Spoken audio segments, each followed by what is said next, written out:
Now, before we get too far into this lesson, I do want to go ahead and I want to mention something real quick. I want to mention that right here where these two lines, bolted lines, intersect, we call that the origin. And the location is 0, 0.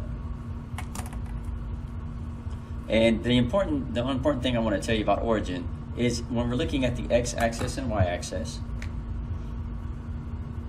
I'm going to highlight the x-axis, pink, and I'm going to highlight the y-axis, yellow. One thing I want you to keep in mind is that when we move left and right, when we move to the right of origin on x, that x value is going to be a positive value. Notice none of these have negative signs. When we move to the left from origin, notice all these values underneath have negative signs on them. And that's because when we go to the left of origin, every one of these values is going to be negative. When it comes to the y-axis, when we move above origin on the y-axis, all values are positive. Notice that there's no negative sign.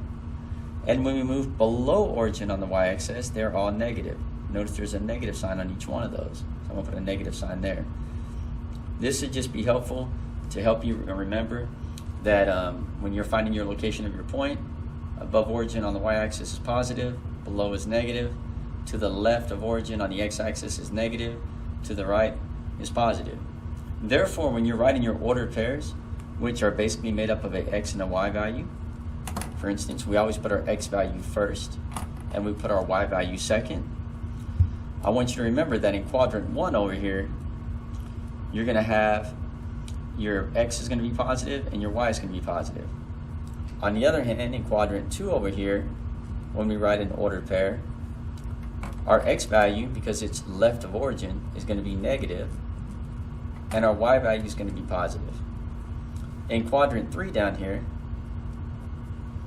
when we write our ordered pair, our x value is going to be negative because it's to the left of origin, and our y values are going to be negative if they're inside of this quadrant because we went below origin. And then in quadrant 4 over here, that's this quadrant over here on the right hand side, if we were to write the ordered pair, our x value, because it's to the right of origin, is going to be positive, but our y value, because it's below origin in this area right here, is going to be negative. Now continue to watch this video and follow the instructions. And so the first thing I want to do is remind you what the x-axis is. So notice right here I have an x that's beside it, and if I go across, this is the x-axis. So I'm going to go all the way across. So anytime that I'm looking at an x value on my paper, I'm going to go ahead and get that number from this pink line. Now, just to go ahead and give you some help, I'm going to move this up, the sheet that I gave you. I want you to go ahead and highlight all the x values pink on your paper. In other words, I'm going to put an x right up here. Remember that whenever we write an ordered pair, our first number is the x value, and our second number is the y value. So we know that the x value goes in the first entry in this ordered pair. It's always going to be the first value. And so I'm going to highlight all the x places pink.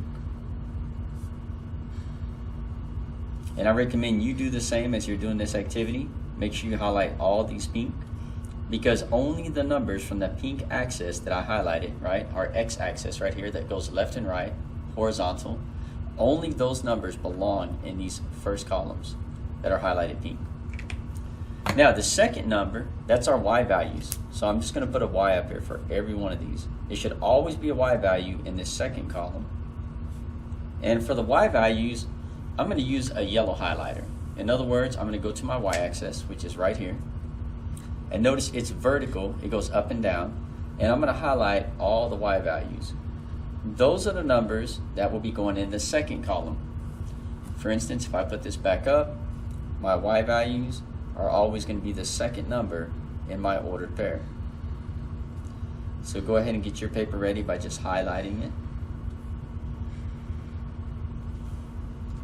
Now what I want to do is I'm going to find each one of these letters. For instance, this says letter A, right? So that's the name of the point.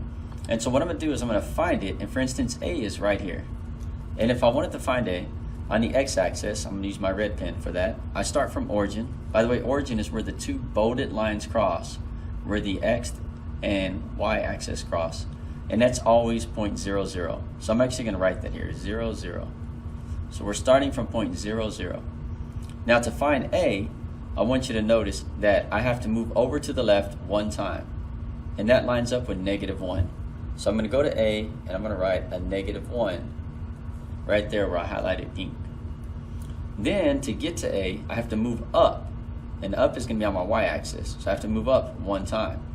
And then it's lined up with +1 on the y-axis. So I'm going to write a +1 in that second spot. So my ordered pair for the location of A on this table right here, on this graph, is going to be -1, +1, because we went to the left one time and up once. So we already did that one. I'm going to change it to a dot. As I do them, I want to change them to a dot, and then I'm going to go to the next one. Now, I'm going to find B. So B is right here in quadrant 1. By the way, we have 4 different quadrants.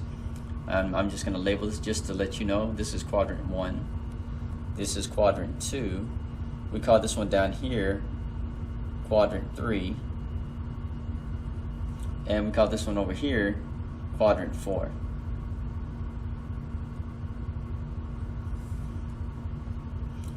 Now B is located, if I start from origin, I got to go to the right 2 times. 1, 2. And notice then it lines up with B on the x-axis. So I'm going to write a 2 for my x value. And then to go up to B, I'm going to go up 1, 2. So it lines up with 2 on the y-axis as well. So I'm going to come down here and write a 2 for the y. So B is located at 2, 2, because we move to the right 2 times on the x-axis, and then we move up 2 times on the y-axis to find it. I'm going to go ahead, put a dot there. Now we're going to do C. So looking around, I've noticed that C is way over here. So to get to C, I'm just going to put my pen on it, just so I don't lose my place. I got to go from origin over 1, 2, 3, 4, 5, 6, 7. So -7 is my x value. So I'm going to write -7. And then to get up to C, I have to go up 1 time, which lines up with +1 on the y-axis. So I'm going to go ahead and put a +1 there. And I'm going to put a dot. We're done with C. I'm just going to do 2 more examples just to make sure that you got this down, and then the rest you'll do on your own. The next one I'm going to find is I'm going to find D. Now I want you to notice D is kind of odd because it lays right on the bolded line for the x-axis. That's a unique situation. So I'm going to start from origin. I'm going to put my pin on D, it's right there. And from origin, I move over 1 time. So since I don't have to move up or down, I just move to the left once. I'm going to put -1 for my x value. And since I didn't move up or down, I'm going to put a 0 because there was 0 movement up or down to get to it. It's right on the line. And I'm going to put a point right there. And that is D. Now as I do this, I should have said this before. Let's go ahead and label them as well. I'm going to label my -1, 1. That was A. B was 2, 2. C was -7, 1. And then D is -1, 0. So I'm just going to ask you to write the letter on top of each point that you labeled. Let's do one more that always confuses people. I want to go ahead and we're going to skip down to O. So look at O right here. Now if I find O, hopefully you'll notice it's right here on the line of the y-axis. Notice for X, it lines up with 0. So in this case, we do not have to move left or right. It is right there at the center where origin is. It lines up with 0 on the x-axis. Therefore, for point O, I'm going to put a 0 for my x value because we didn't move left or right. From origin, we just went straight up. Now we do have to count how many times we moved up for the y-axis, and for the y-axis we moved up 1, 2, 3, and 4. So I'm going to put a +4 for my y value. I'm going to go ahead and put my point right there, and beside it I'm going to write point O. So you know everything that you need to know to finish finding the location of the rest of these points and label them. go ahead and continue doing so. And when you're done, bring this paper to me and turn it in. Thank you.